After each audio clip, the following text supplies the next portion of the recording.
Une abstention record et une vague verte inédite. Le second tour des municipales dimanche s'est révélé hors norme. Près de 60% des électeurs ont boudé ce scrutin organisé plus de 3 mois et demi après le premier tour coronavirus oblige. Ce désintérêt des Français a suscité la préoccupation de l'Élysée. Emmanuel Macron considère que cette abstention n'est pas une très bonne nouvelle. Le scrutin de ce soir est marqué par une abstention inédite pour un scrutin municipal à Paris.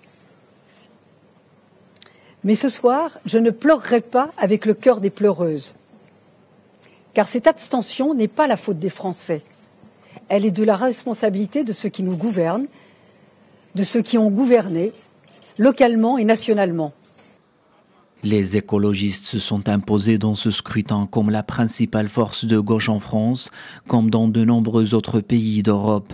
Le mouvement des Verts s'empare de plusieurs grandes villes comme Lyon, Marseille, Bordeaux, mais aussi Paris, où leurs alliés socialistes Anne Hidalgo a été confortablement réélue avec plus de 50% des voix.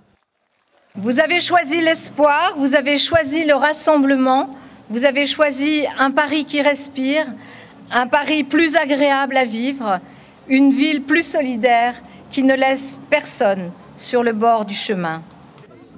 La victoire des Verts contraste avec le fiasco de La République en marche, parti du président qui n'a remporté aucune grande ville, reconforté par la réélection d'Édouard Philippe au Havre. Reste maintenant à savoir quel sera l'impact de ce scrutin sur l'orientation des 2 dernières années du quinquennat d'Emmanuel Macron. Ce dernier a affirmé lundi son intention d'apporter des réponses fortes sur le terrain de l'écologie à la hauteur des enjeux et des attentes.